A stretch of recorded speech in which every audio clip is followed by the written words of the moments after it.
यदि कोई आदमी बिजनेस करता है तो उस बिजनेस के महत्व को जानता है। किसी भी प्रकार का काम आदमी करता है उसके महत्व को वह जानता है और उसे जानने का प्रयास करता है।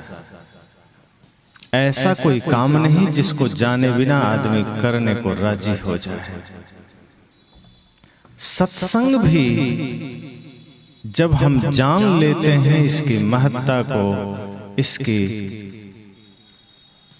गुणवत्ता को, तो हम इससे जुड़ जाते हैं। इतना ही समझना है कि जैसे धन हमारे भौतिक जीवन को सजाता है, सत्संग हमारे आध्यात्मिक जीवन को सजाता है। भौतिक जीवन जहां क्षणभंगुर है, आध्यात्मिक जीवन शाश्वत है।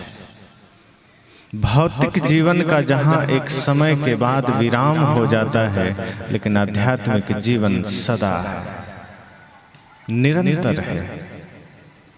इसलिए सत्संग का महत्व जब हमारे जीवन में पता चलता है, तब हम सत्संग में जुड़ते हैं, सत्संग सुनते हैं। लेकिन यह भी जानना जरूरी है कि वह सत्संग में हम सुनते क्या है और सत्संग कहते किसे हैं। कहीं भी दो चार किस्से कहानियां कहना सत्संग है, कुछ भीड़ इकट्ठी होना सत्संग है। सत्संग का सीधा अर्थ है जहां सत्य का संग है, जहां संतों का संग है, जहां हमें जीवन में एक एक रहस्यों का पता चले, वह सत्संग है। जिससे मुक्ति का मार्ग पता चले, जिससे क्या करना है क्या नहीं करना है इसका बोध हो सके, क्या अच्छा है क्या बुरा है इसका ज्ञान हो सके, वह सत्संग है।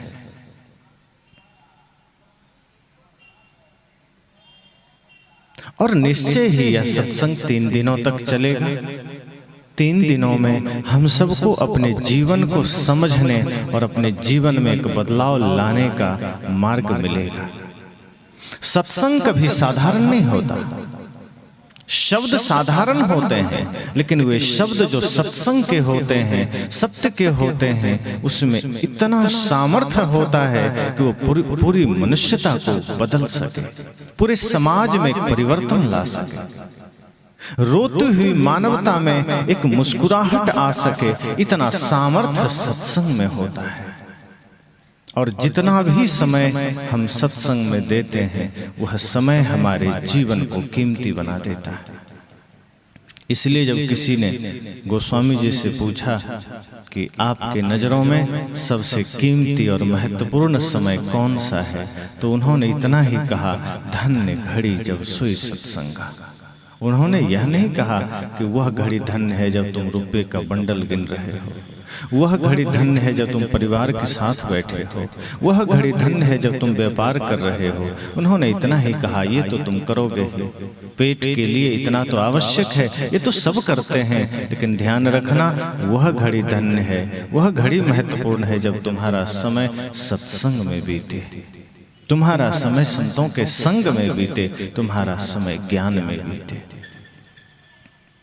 तो इसलिए इन 3 दिनों में हमें अपने जीवन को समझने, अपनी समस्याओं को समझने का अवसर मिलेगा। ये 3 दिन में हम जानेंगे अपने ही प्रश्नों को। इस 3 दिनों में हम समझेंगे अपने ही विषम परिस्थितियों को, अपने ही जीवन के रोगों को। जब तक शरीर का रोग पता ना चले, तब तक दवाई खाना उचित भी तो नहीं है। और डॉक्टर तो इसलिए पहले आपको जांच लिख देते हैं कि जाइए जांच करा लीजिए, क्या क्या समस्या है पता तो चले। अब रोग का पता ही न चला, दवाइयां दी जा रही है तो रिएक्शन हो जाता है।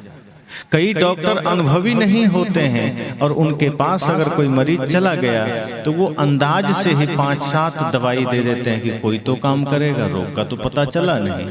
अब एक काम कर गया, 5 रिएक्शन कर गया और बीमारी बढ़ जाती है। जीवन में भी यही बात है।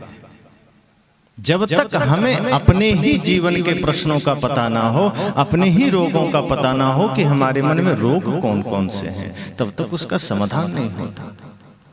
हालांकि सत्संग आयुर्वेद की तरह है कि अगर 10-5 बीमारी भी है और एक का ही पता चला तो सत्संग एक साथ सबका समाधान कर देता है, नुकसान नहीं करता।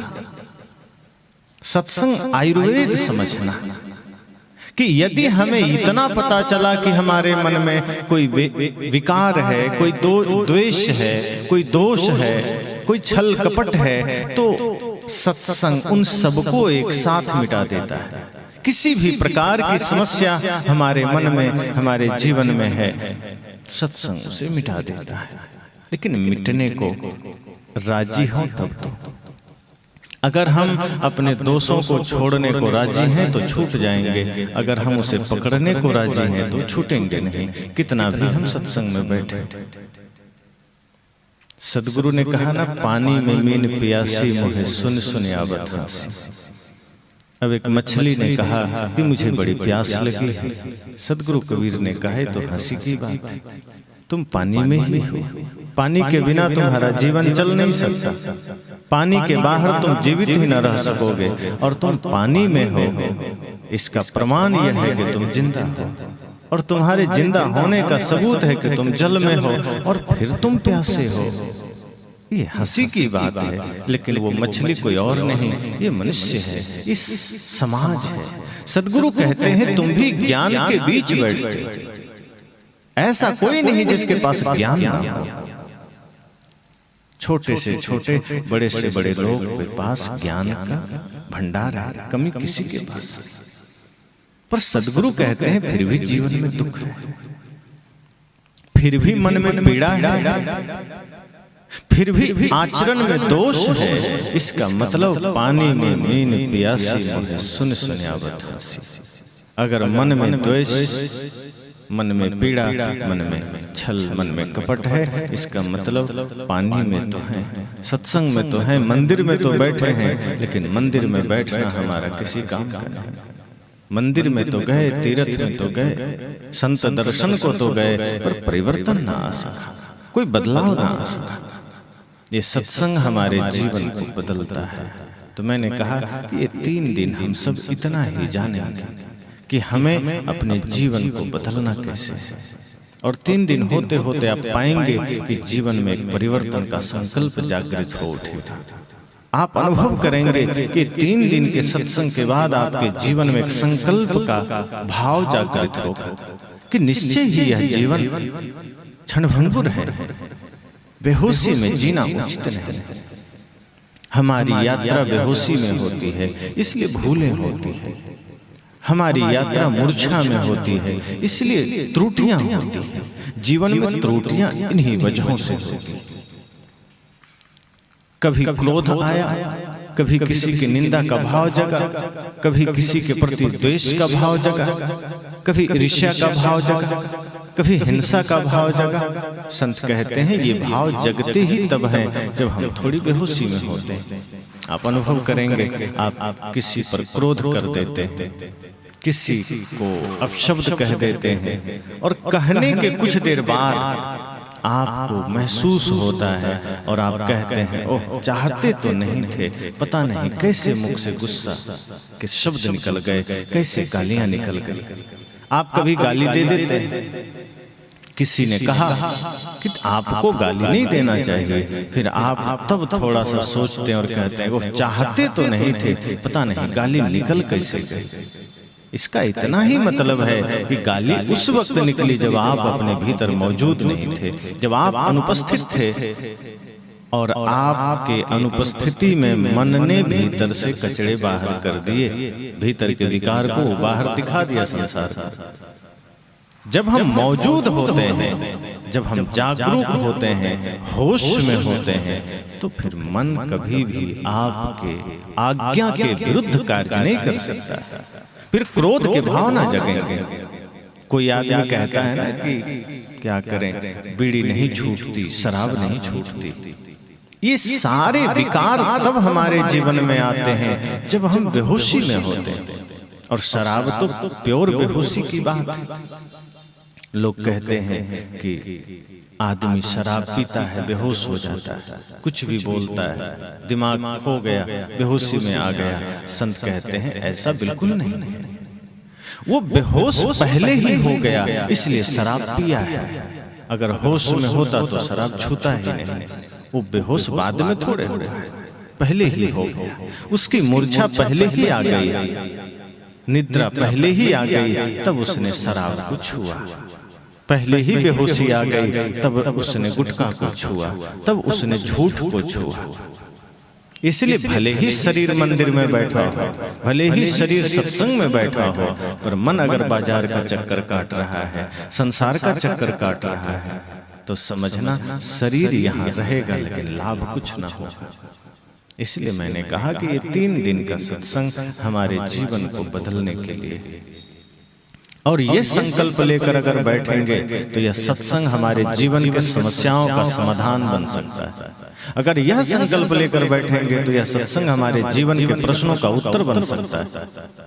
सामाजिक रूप से, पारिवारिक रूप से, राजनीतिक रूप से, आध्यात्मिक रूप से जो कुछ भी हमारे जीवन में संकल्प होगा वो सारे संकल्प पूरे हो सकते हैं।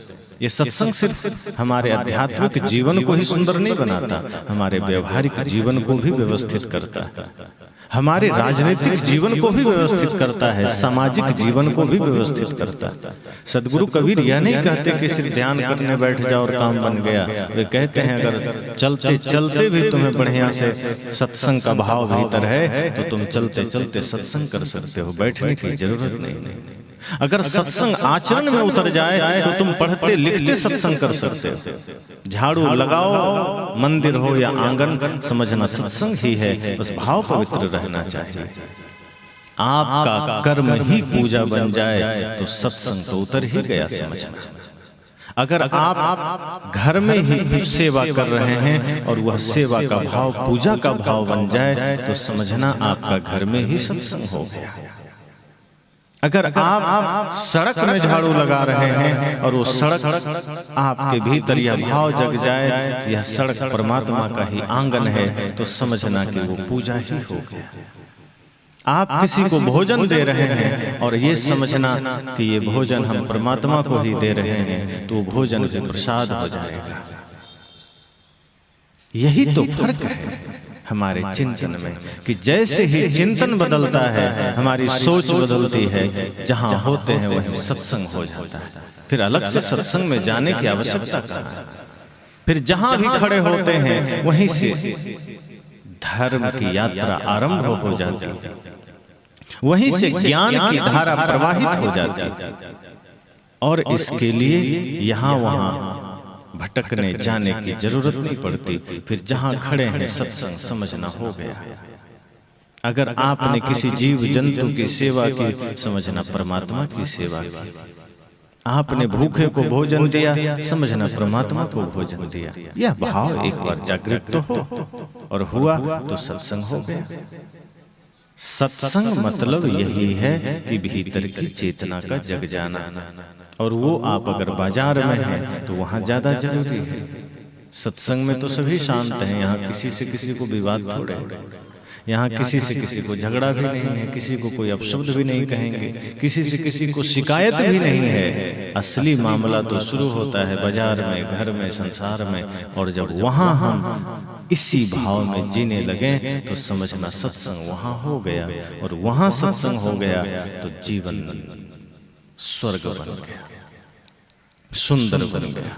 तो जीवन को सुंदर बनाने का यह केंद्र है। सत्संग को इसलिए परिवर्तन प्रवर्तक स्थल भी कहते हैं कि यहाँ मन बदलता है, जीवन बदलता है, जीने का ढंग बदलता है।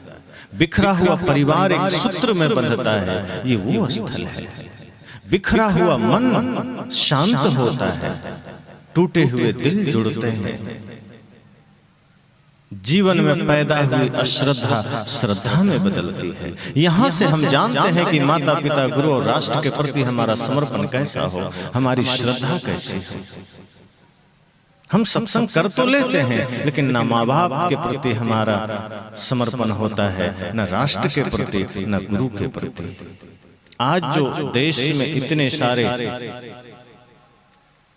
आडंबर हैं, इतनी सारी समस्याएं हैं, क्यों है? क्योंकि सत्संग और हमारे बीच थोड़ी दूरी हो गई है।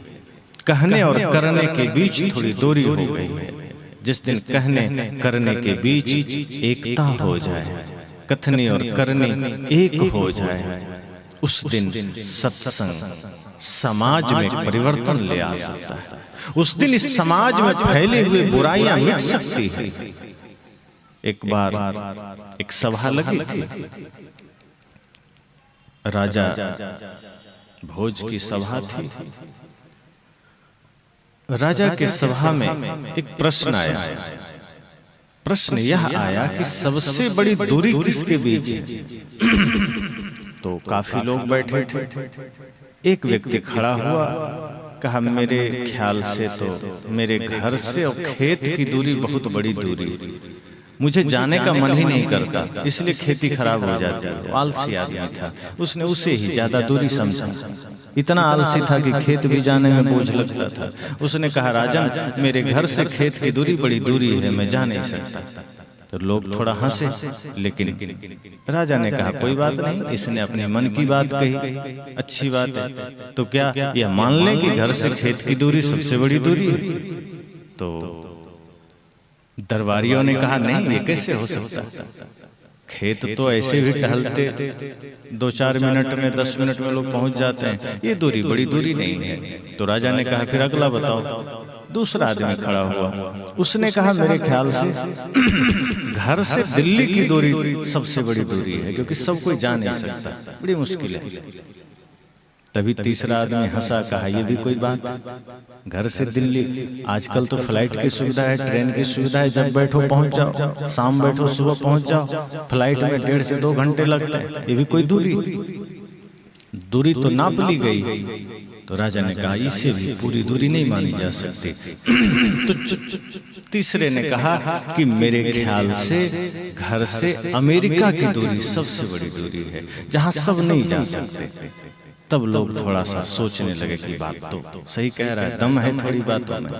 तब कहा मान लें घर से अमेरिका की दूरी सबसे बड़ी दूरी। तो लोगों ने कहा अब तो मानना ही पड़ेगा। लेकिन एक और ज्ञानी बैठा था चौथा, उसने कहा ये भी कोई दूरी है, अभी मैं न्यूयॉर्क से आया, बड़ा सरल है जाना, फ्लाइट से चले जाओ 18 से 20 घंटे में पहुंच जाओगे, कौन सी बड़ी दूरी है? दूरी नाप ली गई है, जितना किलोमीटर है वो पता है। तब लोगों ने कहा अब क्या है? तब उस चौथे व्यक्ति ने कहा कि सबसे बड़ी दूरी है घर से चांद की दूरी। अब लोग थोड़ा शांत हुए, कहा अब तो ये बहुत अंतिम बात हो गई लगता है, अब अमेरिका से ज्यादा दूरी तो चांद की है ही।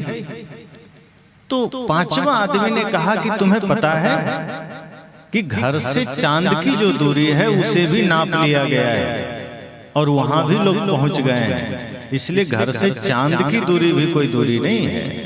तो कहा फिर? उसने कहा धरती से आकाश की दूरी सबसे बड़ी दूरी है। तभी छठा व्यक्ति खड़ा हुआ, कहा रे ये धरती आकाश क्यों कर रहे हो? सीधी बात है, पाताल से आकाश की दूरी सबसे बड़ी दूरी है, अब इससे कोई बड़ी दूरी नहीं। अब सब शांत हो गए। कहा ये आकाश में तो सूर्य भी है, चांद भी है, मंगल भी है, सारे ग्रह आकाश में है, अब कहां से नापेंगे? निश्चय ही ये दूरी बड़ी दूरी होगी, और उसमें भी पाताल से बताया जा रहा है, तो पाताल से आकाश की दूरी सबसे बड़ी दूरी है। अब राजा ने कहा अब किसी के पास कोई उत्तर है? सब लोग शांत हो गए, कहने तो मुहर मार दे, फाइनल कर दे कि यह बात, यह दूरी सबसे बड़ी दूरी। सब शांत हो गए, सबने कहा जी राजा, ये पाताल से आकाश की दूरी इस ब्रह्मांड में सबसे बड़ी दूरी है, यह बात मान लेनी चाहिए। तभी एक बूढ़ा व्यक्ति आया, उसने कहा ठहरो अभी बहुत बाकी है। अब क्या बाकी है? अब तो सारी अंतिम बात हो गई। उसने कहा मैं समझ सकता हूँ कि घर से खेत की दूरी थोड़ी दूरी है, भारी जिसको लगे उसके लिए तो दूर ही है। कहते हैं ना कि मिलना मंजूर हो तो दिल्ली नहीं दूर है, और मिलना मंजूर ना हो तो चौखट बड़ी दूर है। अगर मन ना हो तो दरवाजा भी बहुत भारी लगता है निकलने में, और मन हो तो कहीं जाया जा सकता है। तो पहले व्यक्ति ने कहा कि घर से खेत की दूरी बड़ी दूरी है, ठीक है, वो अपने भाव से कहा। किसी ने कहा घर से दिल्ली की दूरी, ये भी है, बात मानता हूँ। किसी ने कहा घर से अमेरिका की दूरी, ये भी कुछ दूरी है, ये भी बात मैं मानता हूँ। किसी ने कहा धरती से चांद की दूरी, ये भी मैं मानता हूँ। किसी ने कहा धरती से आकाश की दूरी, ये भी मैं मानता हूँ। किसी ने एक ने कहा पाताल से आकाश की दूरी, ये भी मैं सुना हूँ, मानता हूँ। लेकिन ध्यान रखना, आज विज्ञान के पास ऐसी ऐसी मशीनें हैं कि इन सारी दूरियों को नापा जा चुका है। इसका सबका मापदंड सबके पास है कि कहाँ से किसकी कितनी दूरी है। इसलिए सबसे बड़ी दूरी ये भी नहीं है, सबसे बड़ी दूरी वह माना जाएगा जिसको आज तक किसी ने नापा नहीं। और मेरे हिसाब से राजन, इस धरती पर, इस ब्रह्मांड में सबसे बड़ी दूरी है कथनी और करनी के बीच की दूरी, जिसे लोग नाप नहीं पाते हैं। इसलिए मेरे हिसाब से ये बाहर की दूरियां तो छोटी सी दूरियां हैं, ये बाहर की यात्राएं तो छोटी सी यात्राएं हैं। हमारे जीवन की सबसे बड़ी दूरी यही है, कथनी और करनी के बीच की दूरी। जैसा कहे करे पुनि तैसा राग द्वेष निरुवारे। कहे जैसा कहो वैसा करने में हमारे जीवन बीत जाते हैं, उम्र गुजर जाते हैं, वैसा कर नहीं पाते हैं। एक एक क्षण हमारा निकलता चला जाता है, जवानी चली जाती है, बुढ़ापा चली जाती है, अंतिम राख हो जाते हैं। लेकिन कथनी और करनी एक होना बहुत मुश्किल है। कोई विरला है जो अपने कथनी और करनी को एक कर लेता है, और वो विरले इस पूरे ब्रह्मांड में 0.000% भी नहीं है, 0.001 इतना है। तो समझ लेना, ये सबसे बड़ी दूरी है। जिसके जीवन में सत्संग उतर जाता है, उसकी कथनी करनी एक होने की संभावना बढ़ जाती है। अब हमारे जीवन में कथनी है, करनी नहीं। हम कहते हैं, सुनते हैं, चलते नहीं। संत कहते हैं कहना थोड़ा, चलना ज्यादा। अगर एक शब्द गुरु संतों का सुनो, उसे जीवन में उतारने की चेष्टा करना। यही इस जीवन का विजय है, यही इस जीवन की जीत है। हम तो संसार में जीतने की चेष्टा करते हैं और अपने भीतर ही हारते चले जाते हैं। असली विजय यह नहीं है कि आप बहुत से धन का मालिक हो गए। आपकी विजय इसमें नहीं है कि आप 10, 20, 50, 100 लोगों पर शासन करने लगे। ये आपकी विजय इसमें नहीं है कि आप बहुत से लोगों का संगठन का हिस्सा बन गए। आपकी विजय इसमें भी नहीं है कि आपका सम्मान होने लगे। तो संत कहते हैं विजय किसमें है? कहा विजय आपका उसमें है कि आप अपना मालिक बन जाए। हम अपना ही मालिक नहीं बन पाते, अपने मन का मालिक नहीं बन पाते, और राष्ट्र पर, समाज में, दुनिया में विजयी होना चाहते हैं, दुनिया पर शासन करना चाहते हैं। दुनिया पर शासन करना तो कभी न कभी संभव हो जाएगा, लेकिन वो शासन फिर कोई काम का नहीं। जिसने अपने मन पर शासन कर लिया, वो उसकी महत्ता कभी घटती नहीं। जब भगवान बुद्ध बाल्य स्वरूप में थे, सिद्धार्थ के रूप में, तो कहा जाता है कि भविष्यवाणी की गई कि ये चक्रवर्ती सम्राट बनेंगे, लेकिन अगर नहीं बन पाए तो ये सन्यासी बनेंगे। उनके पिता क्रुद्ध हुए कि ऐसी भविष्यवाणी मत करिए, मेरा बेटा चक्रवर्ती सम्राट ही बनेगा, राजा बनेगा, लोगों पर शासन करेगा, ये सन्यासी कभी नहीं बनेगा, और बनना भी चाहेगा तो हम बनने नहीं देंगे। ये उनके पिता ने कहा। लेकिन संत ने क्या कहा कि राजन आप समझे नहीं, चक्रवर्ती सम्राट बन तो जाएगा, राज्यों पर शासन करेगा, मनुष्यों को अपने अधीन करेगा, लेकिन ये जिस दिन सन्यासी बन गया, ये पूरे विश्व पर शासन करेगा। और फिर ये लोगों पर नहीं, लोगों के दिलों पर शासन करेगा। और उससे बड़ा सामर्थ्यशाली सम्राट और कौन हो सकता है? राजा को स्वीकार नहीं हुआ, लेकिन भगवान बुद्ध बाद में आप सब जान रहे हैं कि उन्होंने सच में लोगों के हृदय में अपनी जगह बनाई। उनका शासन ये राजनीतिक शासन ना हो सका। वो राज्यों पर शासन नहीं किए, मनुष्यों पर शासन नहीं किए, उन्होंने लोगों के हृदय में अपनी जगह बनाई और श्रद्धा से सबने उनको अपना माना। राम ने कोई राजनीतिक रूप से लोगों को अपना नहीं बनाया, अपने आचरण, अपने आदर्श से अपना बनाया। इसलिए आज भी लोग उनका उदाहरण देते हैं। कृष्ण ने अपने आचरण से, अपने कर्म से, अपने ज्ञान से, अपने प्रेम से लोगों को अपना बनाया। इसलिए मैंने कहा, जब कथनी और करनी एक हो जाए तो समझना संसार में असली विजयी है। और ये कथनी और करनी एक होगा कैसे? यही सत्संग से। ये सत्संग तो त्रिवेणी है, जहां